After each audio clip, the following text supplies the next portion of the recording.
Hello, folks. Welcome back to Giant Talk. This is your friendly neighbourhood podcast host, Roger. As you well know from those that have been listening to us for a long time, I recently took back hosting duties on our podcast, having been obviously one of the very early hosts, following on from Carly's excellent work over the past year.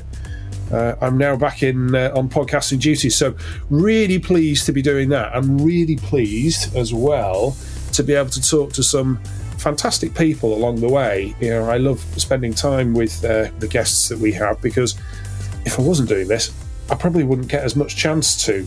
So, and I'm really pleased as well today to say that we have joining us from Talk Talk here in the UK, Mr. Ian Turner. Very good to have you along, Ian. Yeah, delighted to be here. Excellent, excellent. So for our listeners, would you mind just kind of giving a bit of a background, a bit of an intro, telling people what you do, what you've done, that sort of thing? Yeah, sure. So, hi, everyone. So as Roger said, I'm Ian Turner. I'm the talent director at Talk Talk. And I guess what does talent director involve here?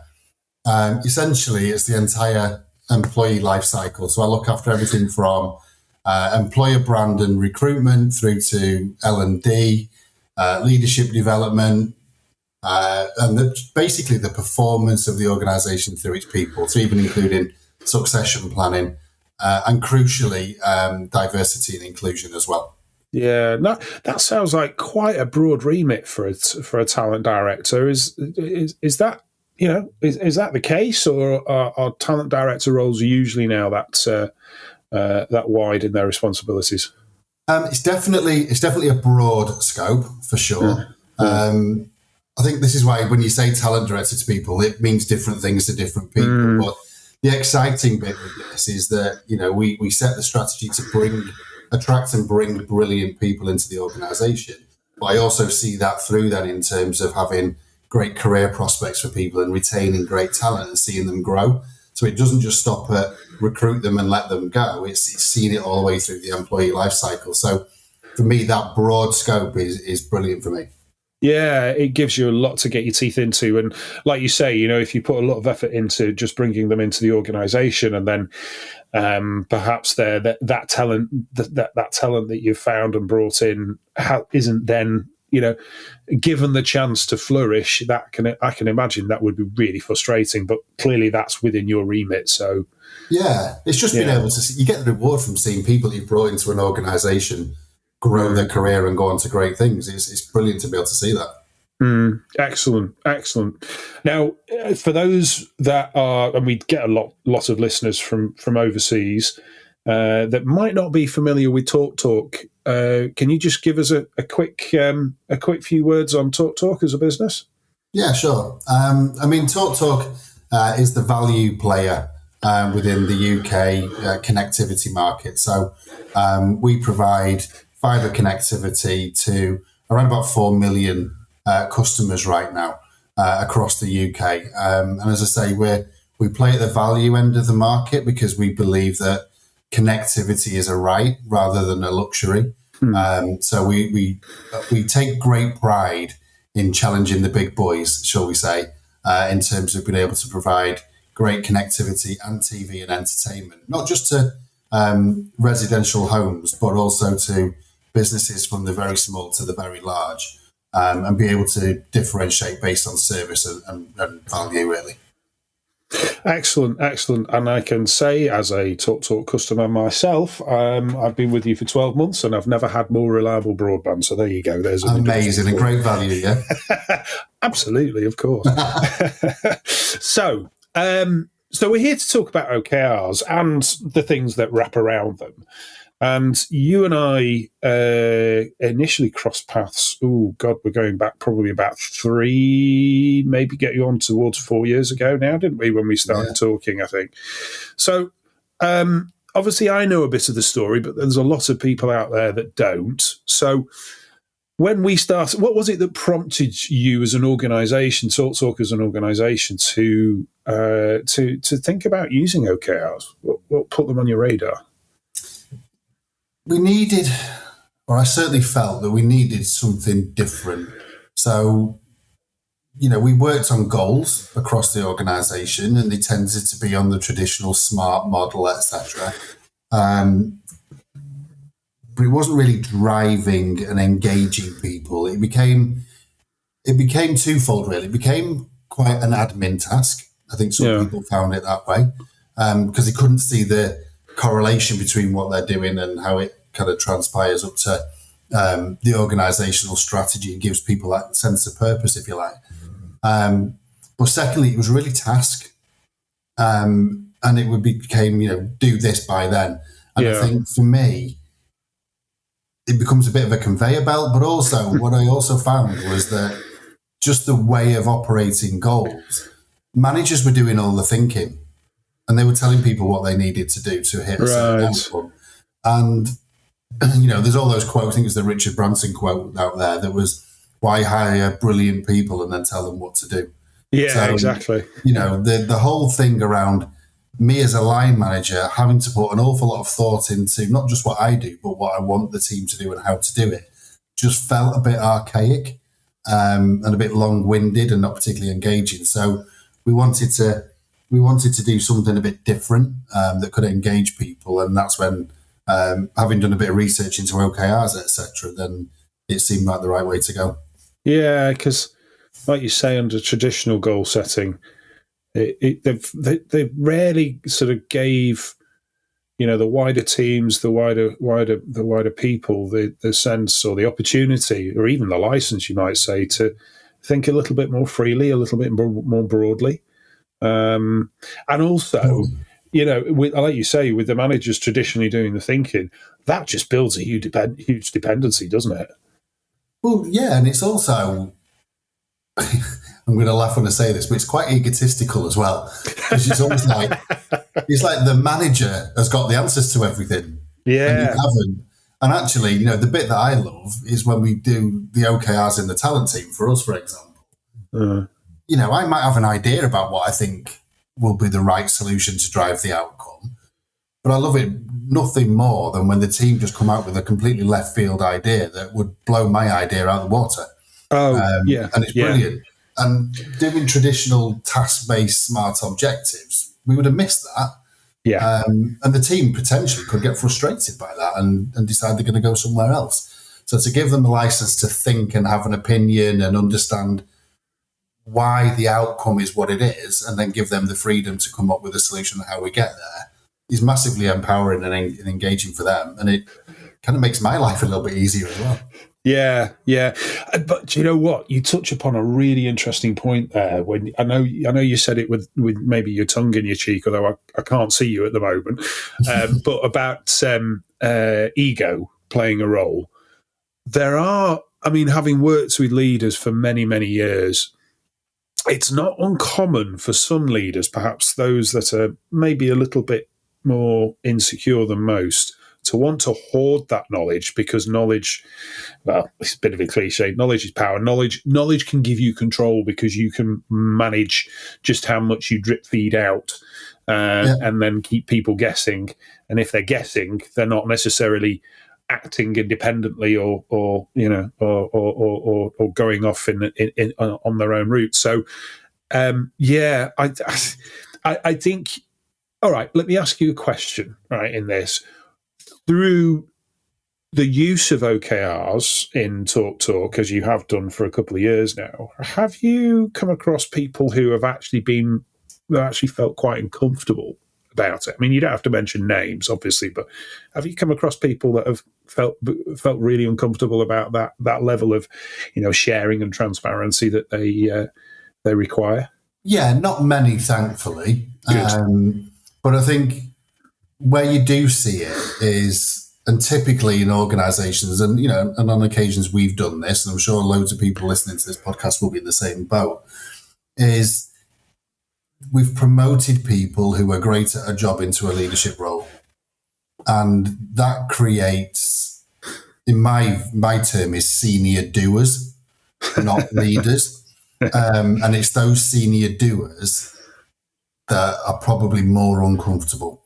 Yeah. because they're not great leaders, and to be a great leader, you need empowerment and engagement and all of those skill sets. So if it's more about a senior doer, they're more inclined to say, well, I'll tell you how to do it because it worked for me.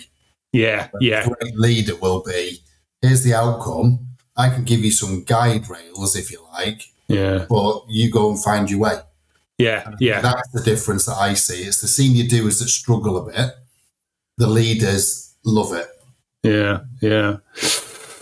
Yes, some really interesting observations and insights to chew over there. But I'm keen as to hear about your kind of overall journey with OKRs at Talk Talk.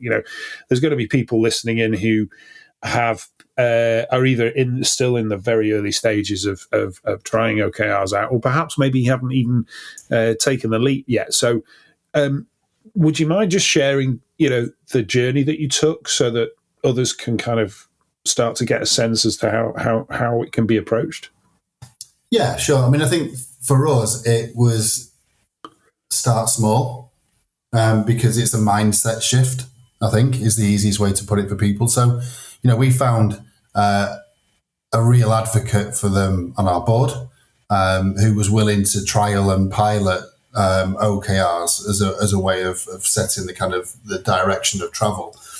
And we started in our business to business division and got the leaders on board, and we started to take them through the process with Roger's help. And we've kind of grown it from there. And actually, you start to get other people then going, oh, what are you doing? Because the language is different, the momentum is different, the engagement is different. So people start to get curious, and then they want to have a go of OKRs.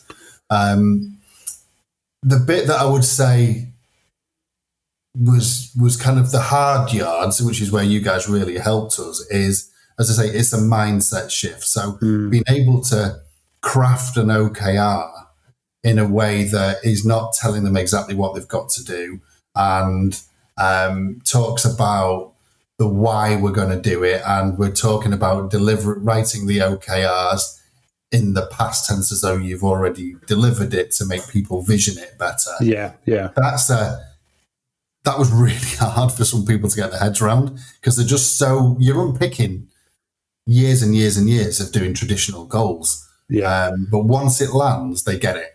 And as I say, we started off in our B2B area. That's then kind of grown into a wholesale area. And then in a people team, we definitely use it to help with all of ours and help keep prioritized, because there's so many other requests come in that the OKRs mean that you focus on the stuff that's going to really turn the dial, and you can kind of deprioritize the other stuff. So that's worked really, really well for me. And then, we're doing some big strategic projects at the moment as part of the industry transformation from copper to fiber connectivity.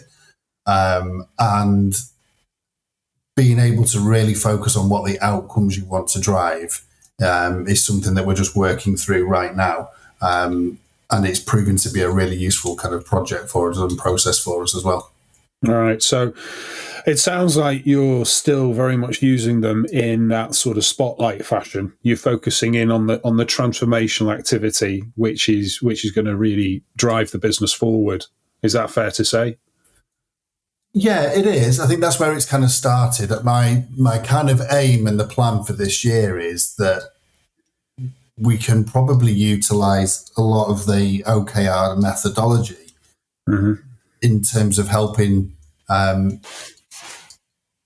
more junior people have sight of why we're setting the goals that they've got, and linking it through, because it's very, when you're in a very KPI driven role, as some of our people are, it's very difficult to see why.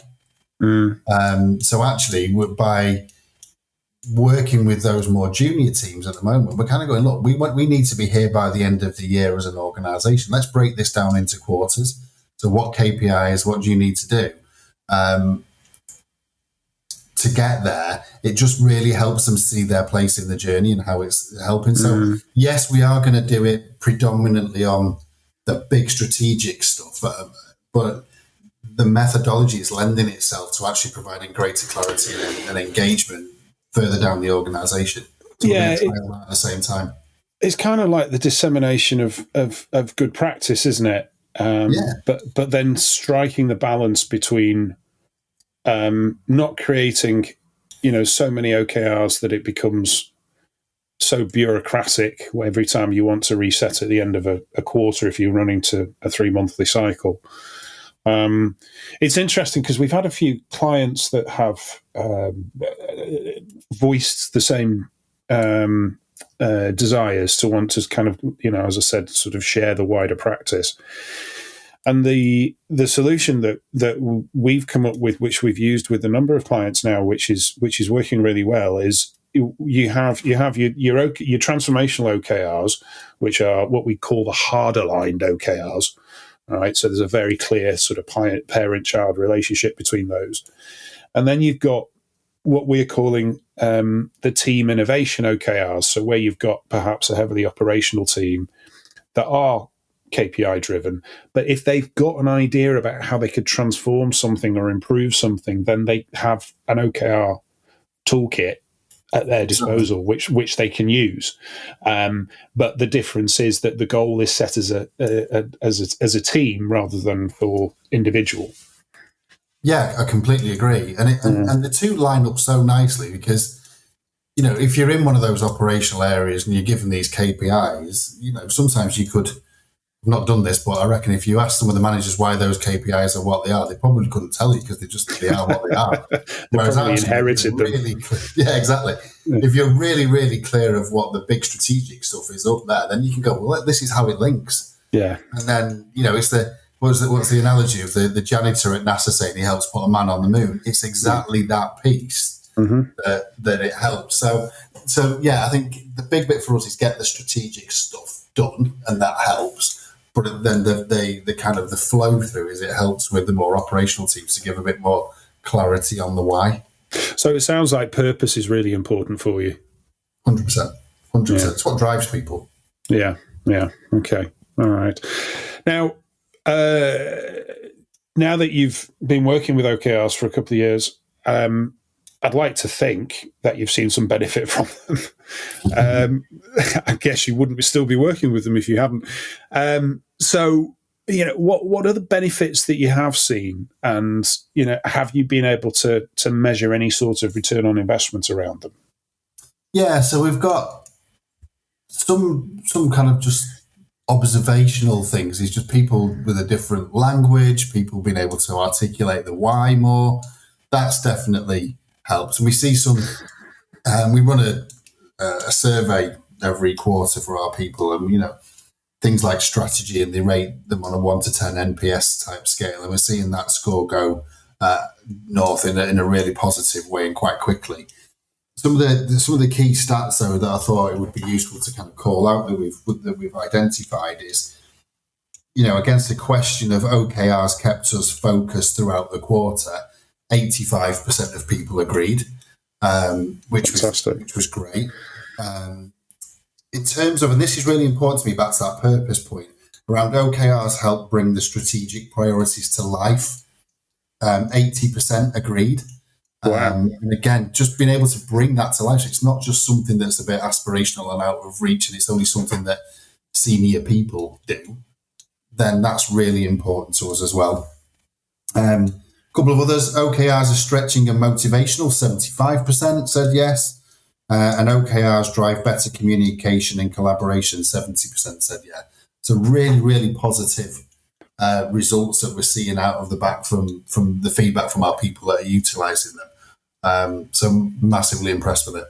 Okay, that's really great to hear. I mean, just to draw a comparison, and being a coach when it comes to setting good key results, I like to know what the baseline was to start off with to judge the level of improvement. But can you give us a sense as to what those scores were perhaps before you started OKRs, roughly speaking?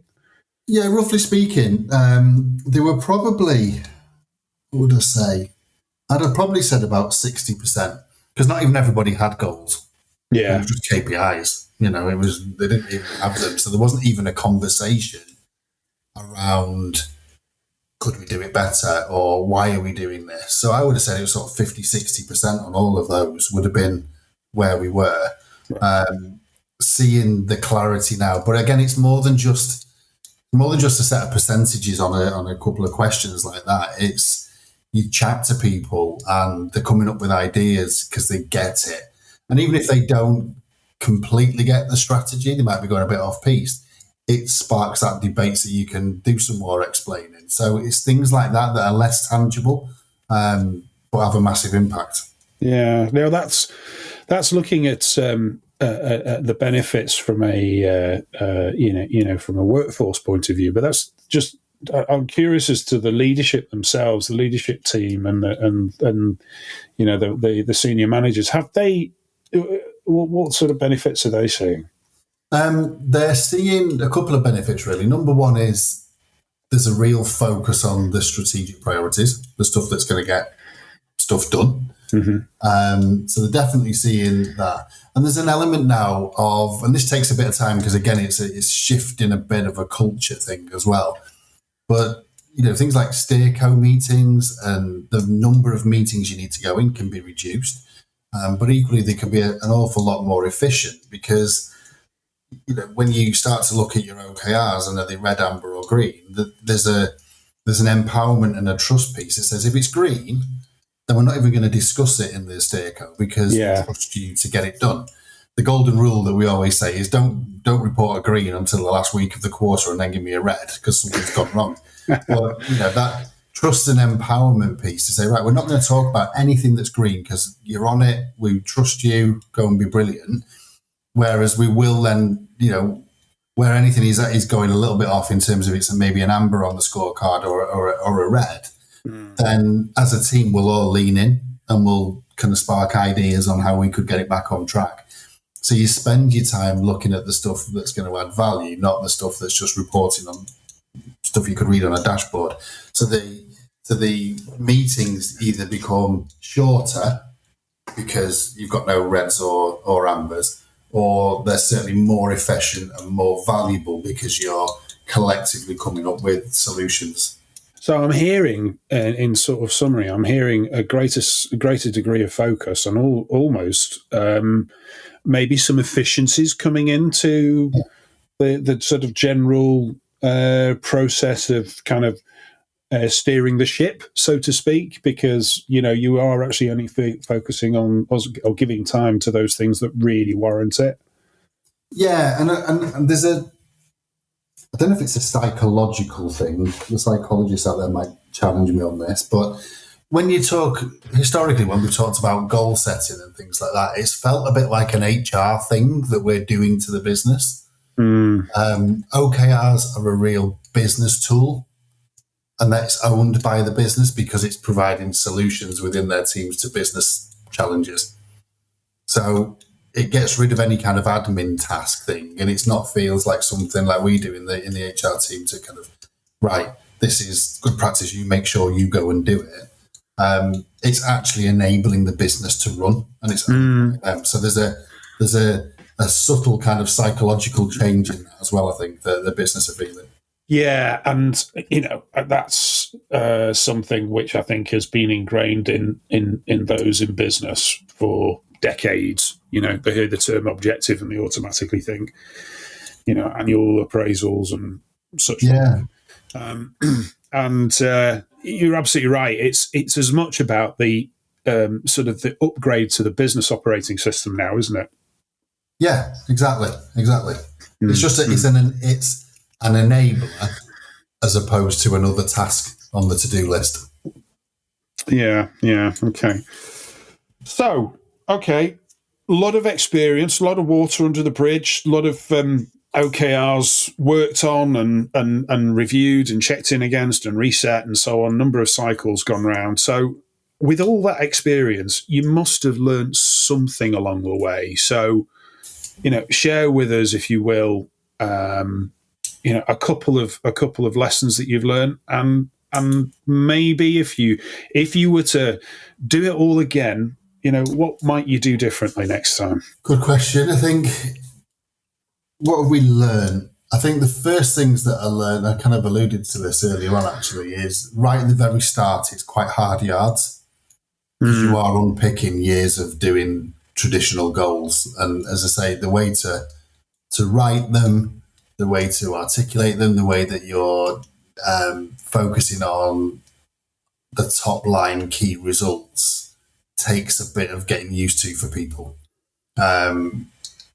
So you've just got to stick at it and work with it and coach them through it and things like that. And they get there and then they see the light when it's there. But I guess that first bit, I think we probably, when we did the workshop with you guys, we probably thought, oh, well, here we go. We've got a load of senior people. We'll have a workshop for an hour and it'll all be done. Because we're all clever people, we'll get it done quick. And it took 2 or 3 few-hour sessions to get there. Because you are, as I say, you're unpicking it and you've got to change mindsets and get people working in a slightly different way. But it's worth it, so definitely stick with that. What else did we learn? I think having owners within the business areas themselves to own it and drive it and challenge where it's maybe getting a bit clunky for people, rather than having to be your HR team parachuted in. Yeah. As I say, this is a business tool.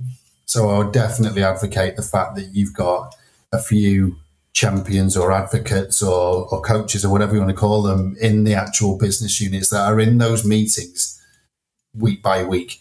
So that they're in those meetings and can challenge things from an OKR perspective. If it's going off piste or it's getting a bit too they're the people that are there on the ground doing it. So having people that can do that challenge would be hugely beneficial. Yeah. Is there anything I'd do differently? I suppose if I was being hypercritical, I would probably say we needed to be more vociferous with the benefits that we were seeing from the pilot teams, because it kind of got out there by osmosis, if you like. People were chatting, and then when they did get chatting, they were engaged in it and curious about OKRs and wanting to give it a go. Maybe we could have gotten more traction quicker had we done some proper kind of comms plan around the benefits and really kind of bang the drum about it.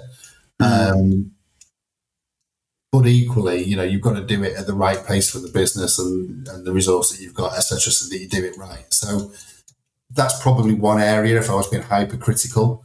Right. But other than that, I think it's worked really well.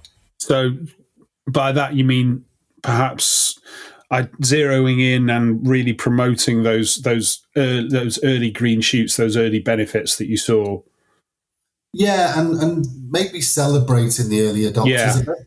Because actually, every business cries out for innovation, right? So, having people that are willing to stick their head above the parapet and try something new and innovate when it comes to things like goal setting, to try OKRs, then, get them on the stage to tell people how good it is and how it's worked and things like that.